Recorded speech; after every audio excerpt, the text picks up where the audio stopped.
మనస్సును కట్టిపడేసే ప్రణాళికతో తరగతి గదిలోకి వెళ్ళాలి.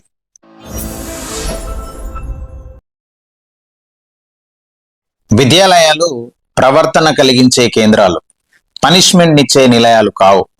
విద్యాలయాలు శిక్షణనిచ్చే ఆదర్శ లోగిళ్ళు, శిక్షించే కేంద్రాలు కావు. పిల్లలు నీరు పళ్ళ మెరుగునట్లు ఏది మంచో ఏది చెడో తెలియకుండా తమను ఆకర్షించే విషయం వైపు పయనించడం సహజం.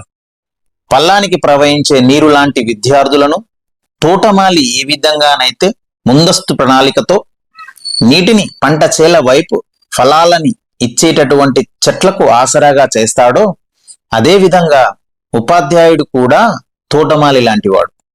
విద్యార్థులను వారి మానసిక బుద్ధిపరమైన దృష్టిని జ్ఞానార్జన వైపు మరల్చాలంటే తాను ముందస్తుగా ఆకర్షణీయమైన ఆసక్తిదాయకమైన మనస్సును కట్టిపడేసే ప్రణాళికతో తరగతి గదిలోకి వెళ్ళాలి.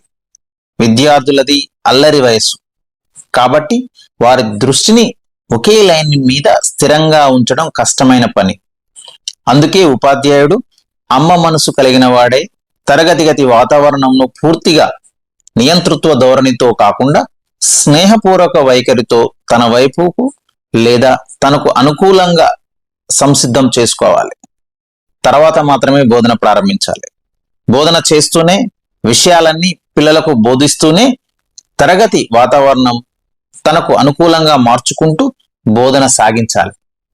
రెండవది, పిల్లవాని సమయాన్ని పిల్లలకే సద్వినియోగం చేసే టీచర్ అంటే పిల్లలు ఎంతో అభిమానిస్తారు. ఈ సారు లేదా ఈ టీచర్ మా కోసం నిరంతరం పరితపిస్తారనే భావన పిల్లల మనసుకు నాటుకోవాలి. పిల్లవాడు మన బోధనకు మన వైఖరికి అనుకూలంగా కావాలంటే బోధనలో ఒక 3 ముఖ్యమైన అంశాలు పాటించాలి. మొదటిది, పాఠం బోధించేటప్పుడు సరళీకరణ అవసరం. రెండవది, విషయం తక్కువ వివరణతో అతి తొందరగా పిల్లవాడి మనసుకు హత్తుకొని బుర్రలోకి ఎక్కేలా ప్లాన్ చేసుకోవాలి. ఇక మూడవది, అతి ముఖ్యమైనది, పిల్లవాడికి తక్కువ హోంవర్క్ ఇవ్వాలి. పరీక్షల్లో ఆ పాఠం నుండి ఏ అంశం ఎలా అడగడానికి ఆస్కారం ఉంటుందో బోధనతో పాటు మార్కింగ్ చేసుకుంటూ చేయించుకుంటూ బోధన సాగినట్లయితే విద్యార్థి తాను వినకపోతే ఏ అంశం మిస్ అవుతానే అని శ్రద్ధగా వినడానికి అవకాశం ఉంటుంది.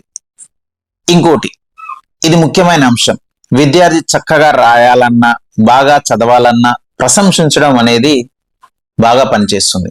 Good, very good, super good, super very good, super super very good, ఇలా మనకు తోచినట్లుగా ప్రాక్టీస్ నోట్ బుక్ లో ప్రశంసల మార్కింగ్ లో ఇచ్చుకుంటూ పోతే ఎఫెక్టివ్ గా రాయడానికి ఇష్టపడతాడు విద్యార్థి, పోటీ కూడా పడతాడు. మన ఫోన్ను తరగతి గదిలో ఎట్టి పరిస్థితుల్లోనైనా వ్యక్తిగత విషయాలపై మాట్లాడడం చేయకూడదు. పిల్లవాడు మనం ఏ ఫోన్ మాట్లాడుతున్నామో ఇట్టే పసిగట్టేస్తాడు. అక్కడ కొంచెం మనం వీక్ అయ్యే పరిస్థితి ఉంటుంది.